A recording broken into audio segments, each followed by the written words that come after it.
The cold autumn wind carried Margaret Sheffield's scream across the Montana prairie, a sound that would haunt the residents of Fort Lyon for years to come.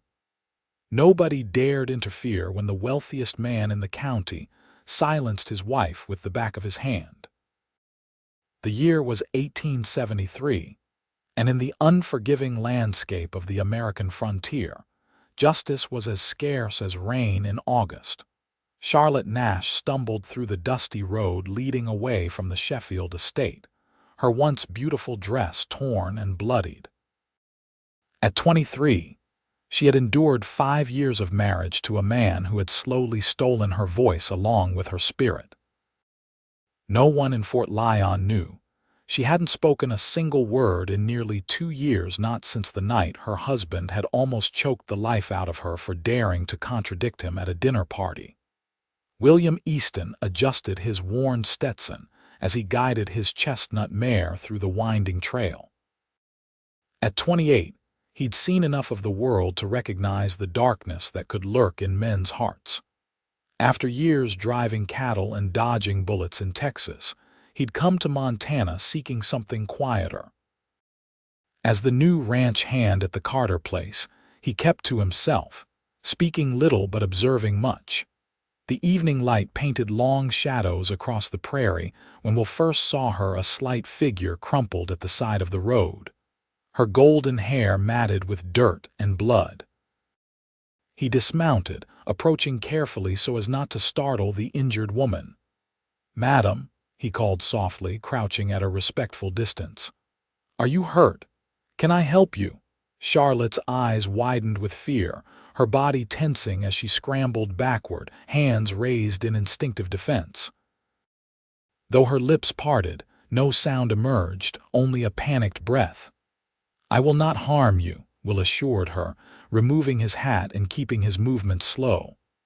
"I work for Sam Carter just up the way.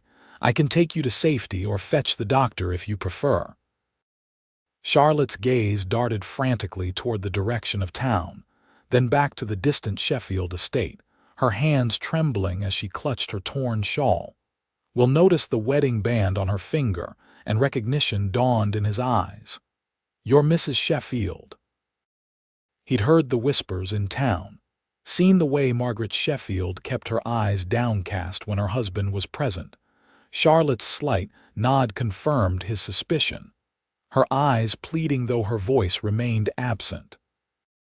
"You need not return there," Will said firmly, reading the fear in her expression. "Not tonight, not ever if that's your choice." For the first time since he'd approached, Charlotte's shoulders relaxed slightly. She reached into a hidden pocket of her dress and withdrew a small folded paper and pencil stub, her constant companions these past silent years. "I cannot speak," she wrote in shaking but elegant script. "He will find me."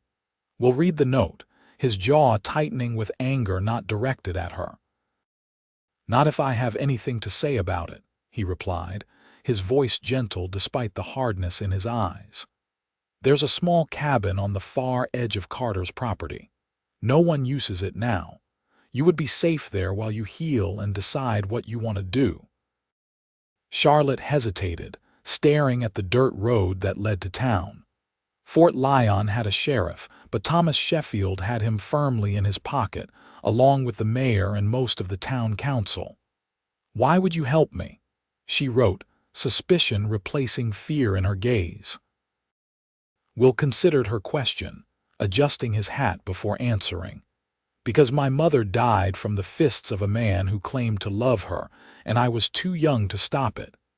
His honesty surprised him almost as much as it did her. "I'm not too young anymore."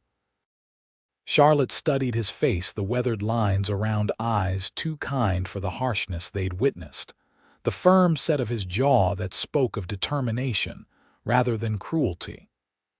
After years of making the wrong choice with Thomas Sheffield, trusting her judgment felt impossible.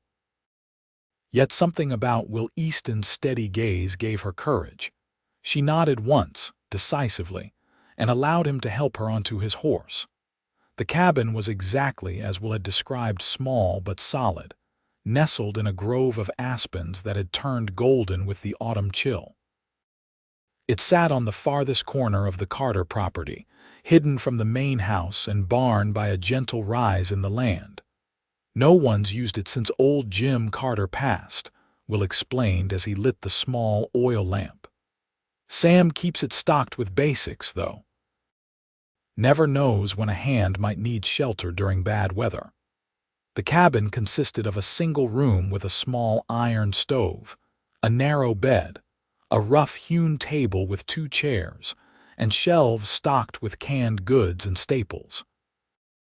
A water pump stood just outside the door, and a small woodpile was neatly stacked against the outer wall. Charlotte stood in the center of the room, arms wrapped protectively around herself, taking in what would be her sanctuary at least for now. "I cannot pay you," she wrote on her paper. Will shook his head. "I'm not asking for payment, Mrs. Sheffield." She wrote again, more urgently, "Charlotte, please." "Charlotte," he corrected himself, understanding her need to shed her husband's name even if only in this small cabin. "I'll bring fresh water and more wood for the stove before I go." While Will fetched water, Charlotte explored her new refuge. The bed had a clean but worn quilt, and the cupboard held enough food for several days. Most precious of all, on a small shelf above the bed sat 3 books, a Bible, a collection of Shakespeare's sonnets, and a well-thumbed copy of The Last of the Mohicans. When Will returned with the water and wood, Charlotte had found a small notepad in a drawer and was writing rapidly. "My husband will search for me. He cannot find this place." "He won't," Will assured her. "But I should tell Sam Carter you're here. He's a good man, lost his wife to fever 2 years back. He'll understand and keep your secret." Charlotte's hand trembled as she wrote, "No one can know. Thomas has friends everywhere." Will considered her fear, recognizing its legitimacy. "All right, just me then for now. I'll bring supplies when I can. Do you need a doctor?" She shook her head quickly, then wrote, "Just bruises and cuts. Nothing broken this time." The casual "this time" made Will's stomach turn, but he kept his expression neutral, not wanting to burden her with his anger. "I'll come tomorrow with clean clothes and bandages," he promised, moving toward the door. "Bar the door behind me. There's a rifle above the fireplace, loaded." "Do you know how to use it?" Charlotte nodded, her expression grim. "Good, I hope you won't need it." He paused at the threshold. "You're safe here, Charlotte, I give you my word." After Will left, Charlotte secured the door and leaned against it, the silence of the cabin enveloping her. For 5 years, silence had been her prison. Tonight, for the first time, it felt like freedom. The morning brought a tentative knock at the cabin door. Charlotte startled awake, heart pounding, before remembering where she was. She clutched the rifle as she approached the door. "It's Will Easton," came the quiet voice from outside. "I've brought supplies." Charlotte unbarred the door, keeping the rifle visible as she opened it just enough to confirm his identity. "Good morning," Will said, stepping inside with his arms full of parcels. "I didn't mean to wake you, but I need to tend to the cattle soon." He placed his burdens on the table: clean bandages, a pot of salve, a dress that looked to be about her size, and a basket of food including fresh bread and preserves. "The dress belonged to Sam's wife," Will explained, noticing Charlotte's questioning look. "He insisted you have it when I told him about a widow passing through needing assistance." Will had decided a partial truth was safest. "I didn't mention your name or circumstances, just that you needed help." Charlotte nodded her thanks, reaching for her notepad. "You are kind, both of you." "It's no kindness to do what's right," Will replied, then added, "There's talk in town already."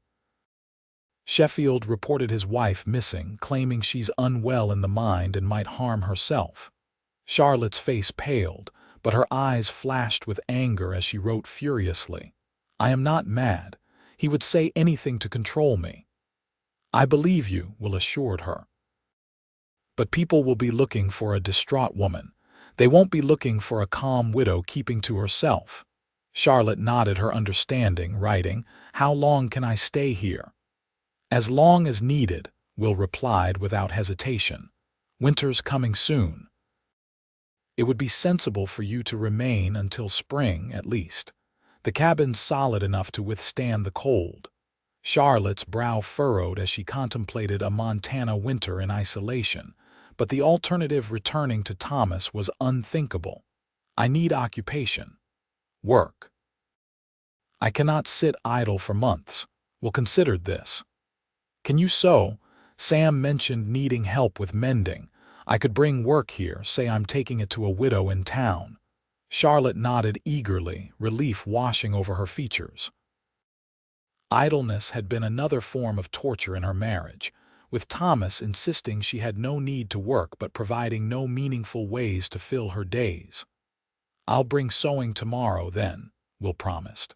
"And more books if I can find them. The winter passes easier with stories." Charlotte's smile transformed her face, revealing a glimpse of the woman she might have been without Thomas Sheffield's cruelty. Will felt a strange tightening in his chest at the sight and quickly looked away. "I should go. The cattle won't feed themselves." He moved toward the door, then paused. "Is there anything else you need?" Charlotte hesitated, then wrote, "Paper, more than this small pad, and pencils, please." Will nodded, understanding her need for the only voice available to her. "I'll bring them tomorrow."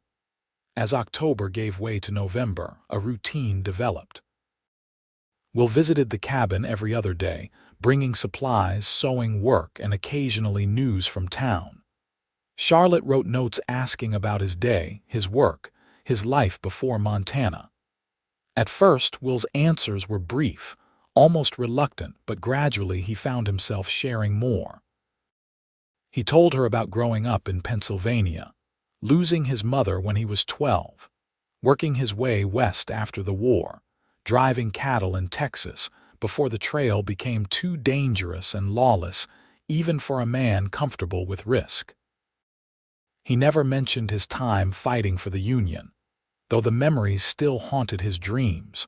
Charlotte, in turn, shared bits of herself through her written words. She had grown up in Boston, the daughter of a professor who believed in educating his daughters as thoroughly as any son. She had met Thomas Sheffield at a lecture on Western expansion, captivated by his tales of opportunity in Montana Territory. Their courtship had been brief, her father's reservations overruled by her own naive determination.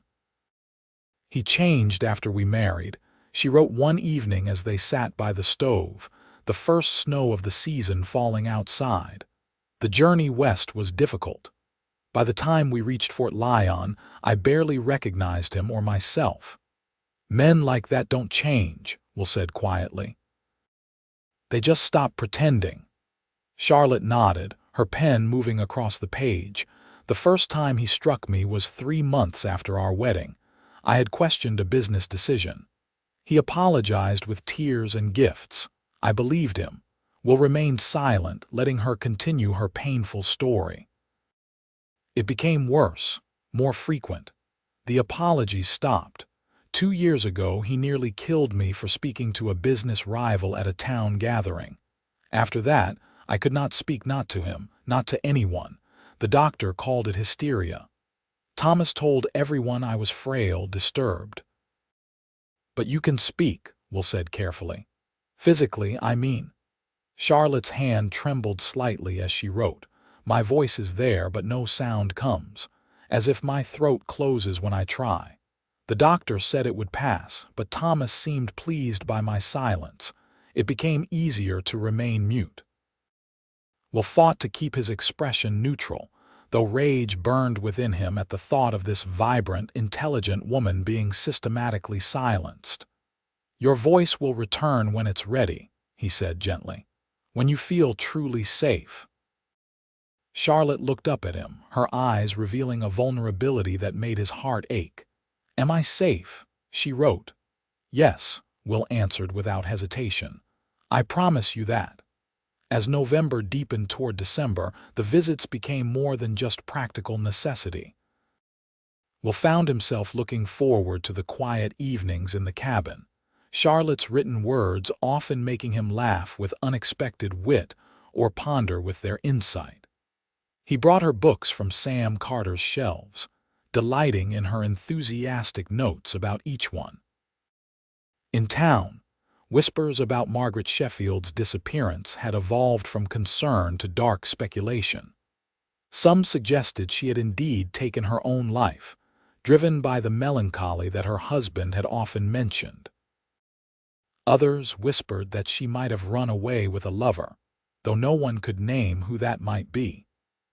Thomas Sheffield had offered a substantial reward for information, and occasionally riders from neighboring properties would search the outlying areas. "They won't come this far onto Carter land," Will assured Charlotte one evening as they listened to distant hoofbeats passing along the main road. "And the snow has covered any tracks from months ago." Charlotte nodded, but her hands fidgeted nervously with her notepad. Finally, she wrote, "I dream of him finding me, of being dragged back." "That won't happen," Will said firmly, resisting an impulse to take her trembling hands in his. "I won't let it." Charlotte studied his face for a long moment, then wrote, "Why do you risk so much for me?" Will considered the question, knowing he owed her honesty. "At first, because it was right, because no one helped my mother and I couldn't live with myself if I didn't help you." He paused, choosing his words carefully. "Now it's more than that. I care what happens to you, Charlotte. I care about you." Charlotte's eyes widened slightly, her cheeks flushing as she looked down at her notepad. When she raised her gaze again, her expression held a complexity of emotions Will couldn't fully decipher. "I care about you too," she wrote simply, the words causing a warmth in Will's chest that had nothing to do with the fire crackling in the stove. They sat in companionable silence for a while, both recognizing that something had shifted between them but neither quite ready to name it. Finally, Will stood to leave. "I'll bring Christmas decorations next time," he said. "Greenery and such. The cabin should feel festive even if it's just for us to see." Charlotte smiled and nodded, walking him to the door as she always did. This time, however, she caught his hand just as he was about to step outside. When he turned in surprise, she rose on tiptoe and pressed a gentle kiss to his weathered cheek. Will stood frozen, stunned by the simple gesture that communicated more than pages of written words could have done. Charlotte's eyes held a mixture of boldness and uncertainty as she stepped back, waiting for his reaction. "I'll see you in 2 days," he finally managed, his voice rougher than usual. "Stay warm." As he rode back to the main ranch house, snow beginning to fall in earnest, Will knew with absolute certainty that he was falling in love with Charlotte Nash. The realization should have terrified him. Loving a married woman, even one escaping abuse, was dangerous in more ways than one. Instead, he felt a strange peace, as if a part of him had recognized the truth long before his conscious mind acknowledged it. The Christmas season brought heavier snow, making Will's visits more challenging but no less frequent. The cabin was transformed with pine boughs, red berries, and candles that Charlotte arranged with artistic care. On Christmas Eve, Will arrived with a special dinner: roast chicken, potatoes, and a small plum pudding he'd convinced the ranch cook to prepare. "Merry Christmas," he said, stamping snow from his boots as he entered the warm cabin. He stopped short at the sight before him. Charlotte had fashioned a small tree from pine branches, decorated with paper stars she'd cut and colored. The table was set with the cabin's mismatched dishes, but she had arranged them artfully on a clean cloth. Most striking of all was Charlotte herself. She wore the dress Sam had given her, but she'd altered it skillfully, adding lace from her old clothing at the collar and cuffs. Her golden hair, now grown past her shoulders, was arranged in soft waves around her face. In the candlelight, she looked luminous. "You look beautiful," Will said honestly, setting down his parcels. "The cabin, too. I've never seen it look so fine." Charlotte beamed at the compliment, gesturing for him to sit while she took the food he'd brought. As they shared the Christmas meal, Will told her stories of holidays from his childhood, making her laugh with tales of his misadventures with his brothers. After dinner, he surprised her with gifts: a journal bound in soft leather, new pencils, and a small silver brooch shaped like a bird in flight. "I thought the bird suited you," he explained as she pinned it to her dress with trembling fingers. "Free and full of song, even when silent." Charlotte touched the brooch reverently, then handed Will a package wrapped in brown paper. Inside was a warm scarf she had knitted from yarn he'd brought her weeks earlier, the stitches even and tight. For the cold rides, she'd written on a card tucked inside. "To keep you safe on your journey here." "It's perfect," Will said, wrapping it around his neck immediately. "No one has made me anything this fine in years." As the evening drew to a close, neither seemed eager for it to end. Finally, Will reluctantly stood to leave. "The snow's getting deeper. I should go before the trail becomes impassable." Charlotte nodded her understanding, walking him to the door. This time, when she reached for his hand, Will gently pulled her closer, giving her every opportunity to step away. Instead, she moved into his embrace, her eyes asking a question her voice could not. "May I kiss you, Charlotte?" he whispered. Her answer was to rise on her toes and press her lips softly to his. The kiss was gentle, tentative at first, then deepening with a rush of emotion neither had fully expected. When they finally parted, both were breathless, eyes wide with wonder. "I should go," Will murmured, though everything in him wanted to stay. Charlotte nodded, reluctantly stepping back from his embrace. She quickly wrote on her notepad, "Merry Christmas, Will. Thank you for making me feel alive again." "Merry Christmas, Charlotte," he replied, touching her cheek gently before forcing himself to leave the warmth of the cabin for the cold Montana night. January brought bitter cold and isolation, as blizzards swept across the prairie, making travel between the cabin and the main ranch difficult, and sometimes impossible. There were stretches of days when Will couldn't make the journey, and Charlotte found herself watching anxiously for any sign of his approach. During one particularly severe storm, Will was trapped at the cabin for 3 days.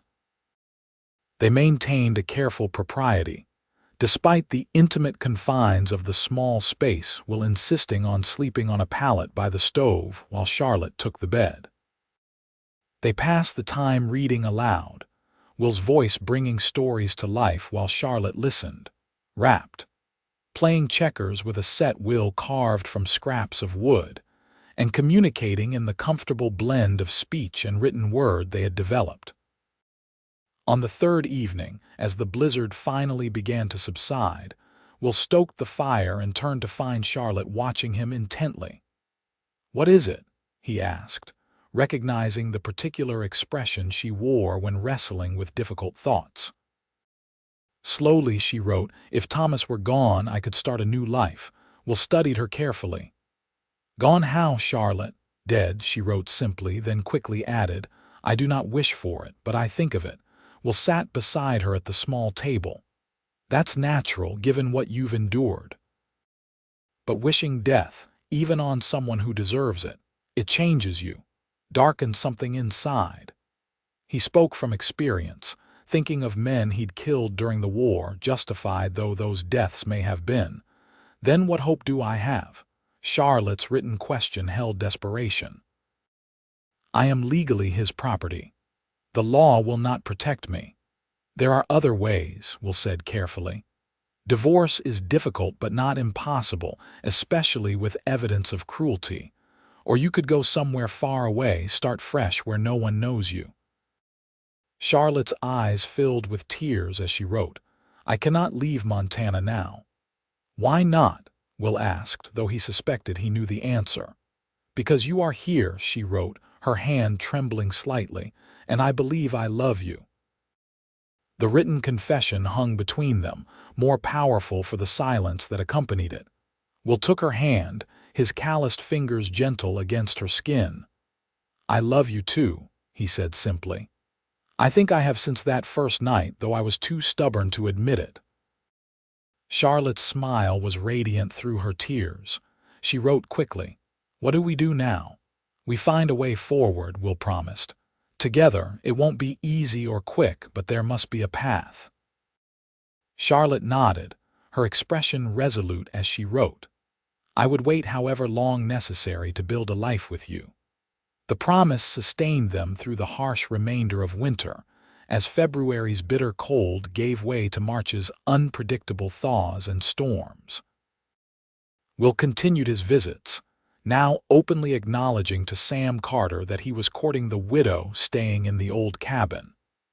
"About time you found someone," was Sam's only comment, though his knowing eyes suggested he might have guessed more of the truth than Will realized. In town, the search for Margaret Sheffield had cooled with the winter weather, though Thomas still maintained a reward notice at the sheriff's office. Occasionally, Will would hear mentions of the missing woman when he went to town for supplies, with speculation ranging from suicide to murder to escape with a phantom lover. "People are starting to forget," Will told Charlotte one early April evening as they sat on a bench he'd built outside the cabin, enjoying the first truly warm day of spring. "Sheffield still asks questions, but with less conviction. I think he believes you're dead." Charlotte considered this, writing, "Perhaps that is best. Margaret Sheffield could die and Charlotte Nash could live." Will smiled at her choice of surname, his mother's maiden name, which she had started using in her notes to him months ago. "It would be simpler," he agreed. "But I don't want our life together built on a lie. What alternative do we have?" she wrote, frustration evident in her forceful pen strokes. Will took a deep breath, sharing the plan he'd been forming for weeks. "I've written to a lawyer in Helena who specializes in divorce cases. Without naming names, I described your situation. He believes with evidence of abuse and abandonment, you could secure a divorce even without your husband's cooperation." Charlotte's eyes widened in shock. That would mean facing Thomas, going to court, speaking. "Yes," Will acknowledged. "It would be difficult, dangerous even. But afterwards, you would be truly free, with no need to look over your shoulder for the rest of your life." Charlotte stood abruptly, pacing the small clearing before the cabin. Will waited, giving her time to process the enormity of what he was suggesting. Finally, she returned to the bench and wrote, "I want to be free, but the thought of seeing him again terrifies me, and I don't know if my voice would come even if I tried." "Your voice will return when you're ready," Will said gently. "I believe that, and you wouldn't face him alone. I would be with you every step." Charlotte leaned against him, drawing strength from his solid presence. After a long moment, she wrote, "I need time to think." "Take all the time you need," Will assured her. "Whatever you decide, I'll support you."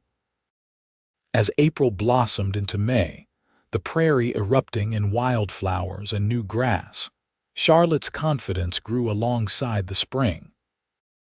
She ventured farther from the cabin each day, exploring the creek that ran behind the aspen grove, gathering fresh greens and early berries, and even riding the gentle mare Will had brought for her use.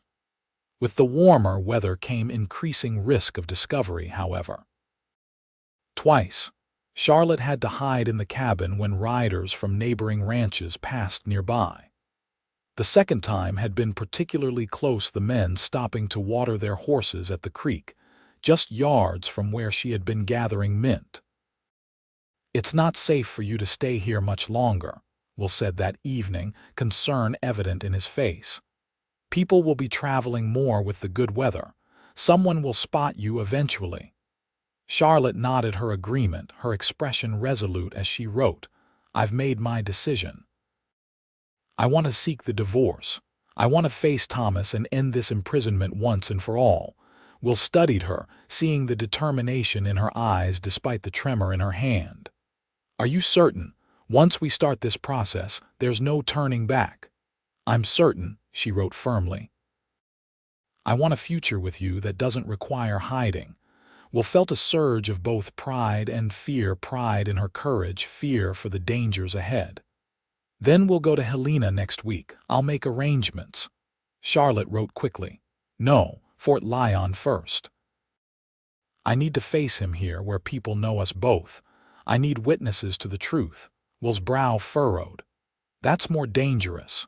In Helena, we'd have the protection of distance and anonymity." "It's the only way," Charlotte insisted in writing. "I must reclaim my voice where it was taken from me." Recognizing the importance of this to her healing, Will nodded reluctantly. "All right, but we do this carefully. I'll speak with Sheriff Donovan first alone. Despite his friendship with Sheffield, he's a fundamentally honest man. If he sees evidence of abuse, he'll uphold the law."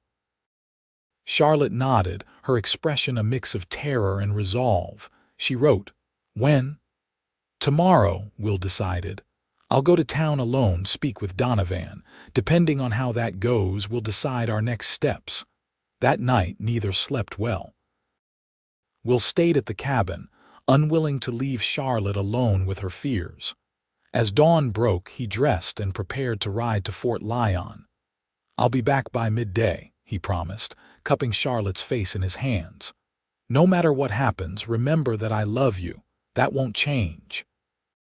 Charlotte nodded, rising on tiptoe to kiss him with a fierce desperation that conveyed her fear more clearly than written words could have done. The ride to Fort Lyon seemed both interminable and too brief. Will rehearsed what he would say to Donovan, how he would present Charlotte's case without immediately alienating a man known to be friendly with Thomas Sheffield. As he approached the town, he noticed unusual activity, more horses than normal hitched outside the saloon. People gathered in small groups on the boardwalk. Will dismounted at the sheriff's office, only to find it empty. Crossing to the general store, he approached the proprietor, Jacob Miller. "Morning, Easton," Miller greeted him. "You picked a dramatic day to come to town." "How so?" Will asked, keeping his tone casual despite his sudden wariness. "Sheffield's dead," Miller said bluntly. "Found in his study this morning by his housekeeper, shot through the heart." Will felt as if the floor had dropped away beneath him. "Dead? How? When?" "Sometime last night, Doc Simmons reckons. No sign of forced entry. Sheriff's over there now with some of the county men investigating." Will fought to keep his expression neutral despite the shock. "Any idea who did it?" Miller shrugged. "Hard to say. Sheffield had enemies enough. Some are saying it might have been his missing wife returned for revenge." Will's blood ran cold. "His wife? Has someone seen her?" "No, just speculation." Though it would be quite the story if true, the mad wife returning from the dead for vengeance. Miller seemed almost entertained by the notion. "Of course, most think she's long dead herself, poor woman." Will made a non-committal sound, his mind racing. "I need to speak with Sheriff Donovan." "Know when he'll be back. Could be hours," Miller replied. "They're being thorough with this one. Sheffield had powerful friends in Helena." "I'll come back later then," Will said, turning to leave. "Thanks for the news." As Will rode out of town, his thoughts churned in turmoil. Thomas Sheffield's death changed everything, potentially freeing Charlotte from her legal bonds, but also placing her under immediate suspicion if her presence near Fort Lyon became known. Anyone discovering she had been hiding nearby would naturally consider her a prime suspect. Charlotte was waiting anxiously when Will returned to the cabin, her face paling at his grave expression. "What happened?" she wrote immediately. "Did the sheriff refuse to help?" Will took her hands, guiding her to sit on the bench. "Charlotte, there's news. Significant news." He paused, choosing his words carefully. "Thomas Sheffield is dead. He was shot in his study last night." Charlotte's eyes widened in shock, her hands flying to her mouth. When she finally reached for her notepad, her writing was unsteady. "Dead? How?" "Shot through the heart. The sheriff is investigating now." Will watched her closely.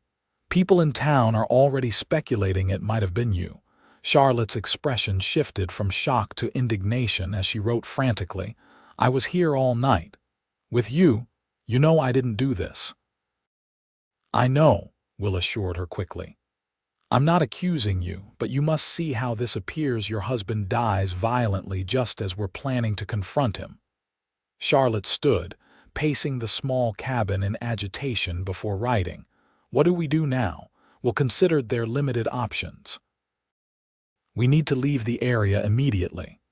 If someone discovers you've been living so close to Fort Lyon all this time, the suspicion would be overwhelming, regardless of your innocence." "Where would we go?" Charlotte wrote, her expression shifting from shock to practical concern. "Oregon, perhaps," Will suggested. "I have friends in Portland who could help us get established. It's far enough away to make a truly fresh start." Charlotte considered this, then wrote determinedly, "I won't run like a criminal. I didn't kill him." "I know that," Will said. "But proving it would be nearly impossible. You have no alibi except me, and I would be seen as biased." "There must be another way," Charlotte insisted. "I want freedom, not a life in hiding." Will paced the small cabin, thinking rapidly. "Perhaps there is another approach." "What if you return to Fort Lyon openly, expressing shock at the news of your husband's death? You could claim you'd been staying with friends in Helena, recovering from his abuse." Charlotte looked skeptical as she wrote. Who would these friends be? The story would unravel quickly. "Not necessarily," Will countered. "Sam Carter has a sister in Helena. She's a widow who takes in boarders occasionally. I'm certain she would corroborate your story if Sam asked her." Charlotte considered this, writing thoughtfully. It would mean facing everyone, speaking or trying to. "Yes," Will acknowledged. "It would be challenging, but it might be the only way to clear your name and truly start fresh." After long consideration, Charlotte wrote decisively, "I want to try. I'm tired of hiding, tired of silence." The plan took shape quickly. Will rode to the main ranch house to speak with Sam Carter, who listened without judgment to the full story of Charlotte's situation and Will's involvement. "I've suspected something of the sort," the older man admitted. The timing of her arrival coinciding with Sheffield's wife disappearing was too neat to be coincidence. "And I've seen how you look at her when you mention the widow at the cabin." "Will you help us?" Will asked directly. "Your sister's confirmation would make Charlotte's story credible." Sam nodded slowly. "Margaret will help. She had her own troubles with an unkind husband before he passed. But this is dangerous ground you're treading, Easton. If there's even a hint that you and Mrs. Sheffield were involved before her husband's death." "We'll be careful," Will promised. "And we're telling the truth about not being involved in his death. Someone else pulled that trigger." "Let's hope the sheriff discovers who," Sam replied grimly. "I'll ride to Fort Lyon tomorrow, send a telegram to Margaret explaining what we need. You keep Mrs. Sheffield hidden until we have confirmation." The following days passed in tense preparation. Charlotte alternated between resolute determination and paralyzing fear. Will often found her practicing forming words silently, her lips moving without sound as she stood before the small mirror he'd brought her months earlier. 3 days after Thomas Sheffield's death, Sam Carter returned from town with news. "My sister has agreed. She'll confirm that Charlotte Nash, a woman escaping an abusive marriage, stayed with her from November through April." He handed Will a telegram. "She's sent this to Sheriff Donovan already, offering to provide details if needed." "Nash?" Will questioned. She thought using your mother's maiden name would help distance the story from Sheffield's wife, Sam explained. Margaret's clever that way. Will nodded gratefully. Thank you, both of you. This gives us a fighting chance. There's more, Sam continued. Sheffield's valet has been arrested for the murder. Apparently, there was bad blood between them. Sheffield caught him stealing and was planning to not only dismiss him but have him arrested. The man confessed when they found the missing items in his quarters. Relief washed over Will. That's extremely fortunate news. Indeed, Sam agreed, though his expression remained grave. But you should know there's talk in town about how convenient Sheffield's death is for his missing wife. Some still suspect she might have hired someone to do the deed. All the more reason for Charlotte to appear openly, Will decided, to show she has nothing to hide. The following morning, Will and Charlotte rode toward Fort Lyon, she wearing the best of the dresses he had brought her over the months, her hair neatly arranged, the silver bird brooch pinned at her collar. Despite her outward composure, Will could see the terror in her eyes. "Remember," he said as they approached the town limits, "you've been recovering in Helena with Sam Carter's sister. You only learned of Thomas's death yesterday when I came to escort you home. We met in Helena 2 weeks ago when I was there on ranch business." Charlotte nodded, clutching the reins of her mare so tightly her knuckles whitened.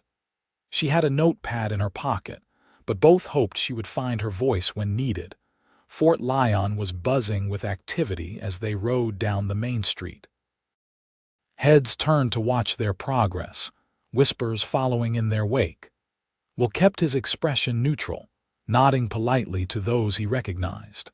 Charlotte kept her gaze forward, her back straight with a dignity that impressed Will despite knowing the effort it cost her. They dismounted outside the sheriff's office, Will offering his arm to Charlotte as they entered.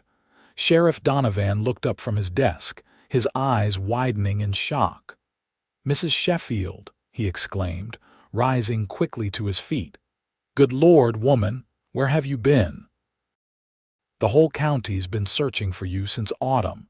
Charlotte hesitated, her hand moving instinctively toward her pocket and the notepad within.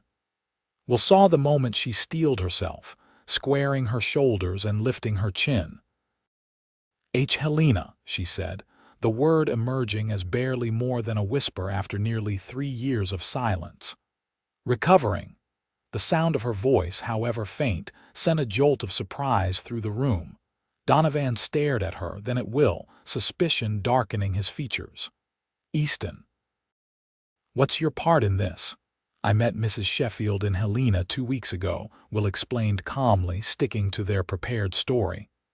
"I was there arranging cattle sales for Mr. Carter. When news of Mr. Sheffield's death reached us, I offered to escort her home." "Is that so?" Donovan looked skeptical. "And why were you in Helena all this time, Mrs. Sheffield?" Charlotte swallowed visibly, her hand finding Will's arm for support. "Thomas," she began, her voice still faint but growing slightly stronger. "Thomas was hurting me for years." "Your husband claimed you were unwell," Donovan said carefully. "That you'd stop speaking might harm yourself." "I couldn't speak," Charlotte admitted, each word clearly an effort. "After he nearly killed me, but I was not mad." Will felt a surge of pride at her courage, though he kept his expression neutral. "You were staying with Margaret Carter," Donovan continued, referencing the telegram he'd received. Charlotte nodded. "She helped me heal, find my strength again." "And you had no knowledge of your husband's death until yesterday?" "None," Charlotte whispered. "I did not kill him." Donovan studied her for a long moment, then sighed heavily. "Well, his valet confessed to the shooting, had a solid motive too, but the timing of your return is interesting, Mrs. Sheffield." "I understand your suspicion," Will interjected. "But Mrs. Sheffield has witnesses to her whereabouts these past months.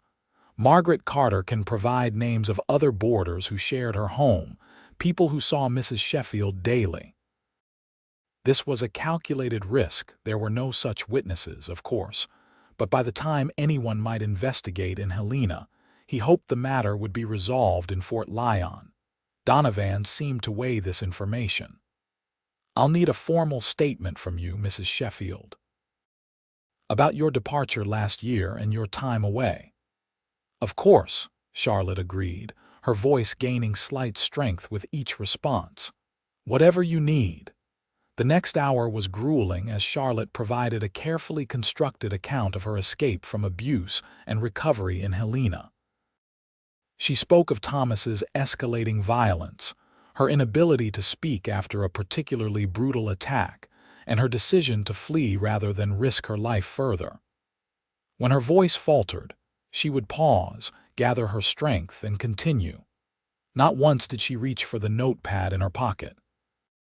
Will watched in awe as the woman he loved reclaimed her voice word by painful word, her story emerging with a dignity that clearly affected even the skeptical sheriff. "I believe you were abused, Mrs. Sheffield," Donovan finally said. "Anyone looking at you can see the fear Thomas inspired. But I'm not entirely convinced about the timing of all this. Still, with Sheffield's valet confessing and the evidence against him being solid, I have no grounds to hold you." "Thank you, Sheriff," Charlotte whispered, exhaustion evident in her pale face. "You should know," Donovan added as they prepared to leave. "Sheffield's will leaves everything to you. His lawyer's been trying to have you declared dead to transfer the assets to a cousin back east." Charlotte looked genuinely surprised. "I don't want his money." "Nevertheless, it's legally yours," Donovan replied. "As is the house and business interests. Might give you a fresh start if nothing else." Outside the sheriff's office, Charlotte leaned heavily against Will, her strength finally faltering after the ordeal. "I spoke," she whispered, wonder in her voice despite its hoarseness from disuse. "After all this time." "You were magnificent," Will told her, helping her mount her horse. "Truly brave." The next weeks passed in a whirlwind of legal matters, as Charlotte formally inherited Thomas Sheffield's considerable estate. Throughout Fort Lyon, opinions about the returned wife were divided. Some believed her account of abuse and flight, while others whispered darker theories about her involvement in Thomas's death. The fact that she had found her voice again, after years of supposed muteness, fueled speculation about the truthfulness of her claimed condition. Through it all, Will remained steadfastly by her side, their fabricated meeting in Helena gradually transitioning to an acknowledged courtship, as spring gave way to summer. Charlotte chose to sell the Sheffield house, too filled with painful memories to ever be a home, and moved temporarily into a small apartment above the milliner's shop in town. The Sheffield business interests were more complicated. Thomas had owned shares in the bank, the mining company, and several other ventures in Fort Lyon and beyond. Charlotte, with Will's support, began the process of converting these holdings to cash, a decision that raised eyebrows among Thomas's former business associates. "They think I'm being impulsive," Charlotte told Will one evening as they sat in the small garden behind her apartment. Her voice, though still soft, had grown stronger with daily use. "That a woman couldn't possibly understand the value of what I'm selling." "Let them think what they will," Will replied, taking her hand. "You know what you're doing." Charlotte smiled, the expression transforming her face in a way that still caught Will's breath. "I do. I'm building a future free from Thomas's shadow." She hesitated, then added, "A future I hope includes you." "It does," Will assured her, "if you'll have me." In early August, nearly 4 months after Thomas Sheffield's death and 9 months after Charlotte's escape from his cruelty, they stood together in Sam Carter's parlor as a minister pronounced them husband and wife. The ceremony was small Sam and his sister Margaret, who had indeed come from Helena to support their story. the ranch foreman and his wife, and Sheriff Donovan, whose initial suspicions had gradually given way to a gruff acceptance of their relationship. "You make a handsome couple," Margaret Carter declared at the small reception afterward. "Though I must say, Charlotte, meeting you at last after supposedly hosting you for months is rather amusing." Charlotte laughed, the sound still somewhat new to her own ears. "Thank you for your help. We wouldn't be here without it." "Nonsense," Margaret replied. "Women must support each other, especially against men who abuse their power. My late husband taught me that lesson well enough."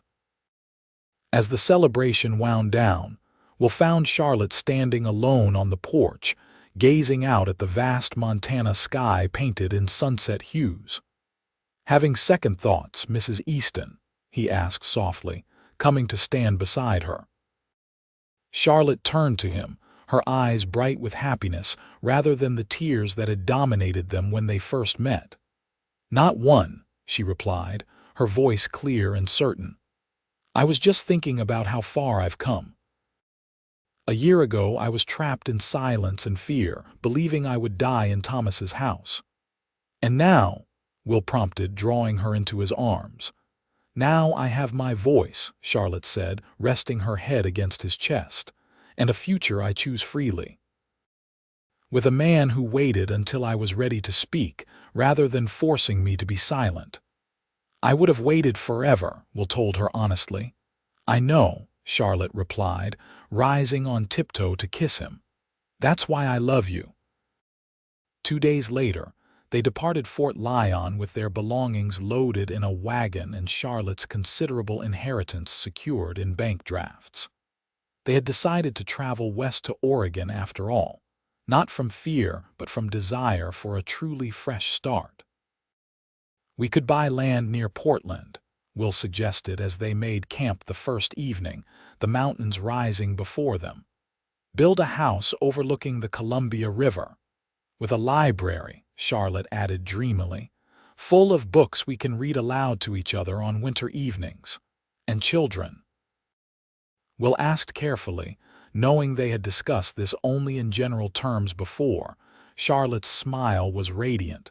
"Yes, though perhaps sooner than we planned." She took his hand and placed it gently against her abdomen. "I suspected before the wedding but wanted to be certain before telling you." Will stared at her in wonder, then swept her into an embrace that lifted her feet from the ground. "A child, our child," Charlotte laughed, the sound carrying across the Montana prairie. "Yes, our child, a new life beginning as we start our journey." That night, as they lay beneath the vast star-filled sky, Charlotte spoke softly of her hopes for their future, a home filled with love and laughter. Children who would grow up hearing both their parents' voices raised in joy rather than anger.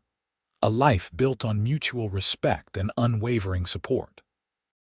"I never thought I would speak again," she confessed as sleep began to claim her. "Never thought I would be heard." "I always heard you," Will murmured, drawing her closer. "Even in your silence." "I know," Charlotte whispered. "That's why I found my voice again." As summer turned to autumn, they reached Oregon, purchasing land outside Portland with views of both mountains and river. Construction on their home began immediately, with Will working alongside the hired builders to ensure everything met Charlotte's carefully drawn plans. By the following spring, as Charlotte's pregnancy neared its conclusion, the house was complete, a spacious but warm dwelling with the promised library, a nursery painted in soft colors, and wide porches from which to watch the changing seasons. In May of 1875, exactly 1 year after they had left Fort Lyon, Charlotte gave birth to a son they named Samuel, after the man whose kindness had made their love possible. As she held her child for the first time, Charlotte's voice was strong and clear, singing a lullaby her own mother had once sung to her. Will, watching from the bedside, felt his heart might burst with love for both of them. "He's perfect," he whispered, touching his son's tiny hand. "And so are you." Charlotte smiled up at him, her eyes bright with joyful tears. "We found our way, didn't we? Despite everything we did," Will agreed, leaning down to kiss her gently. "And we always will." 3 years later, their daughter Elizabeth joined the family, followed 2 years after by another son, James.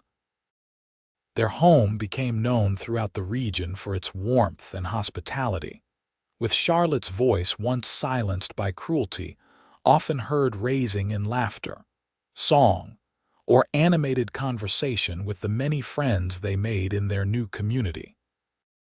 Charlotte never fully shared the details of her first marriage with anyone beyond Will and the Carters, but she became an outspoken advocate for women in difficult situations, quietly using her inheritance to establish a home in Portland where abused women could find safety and support.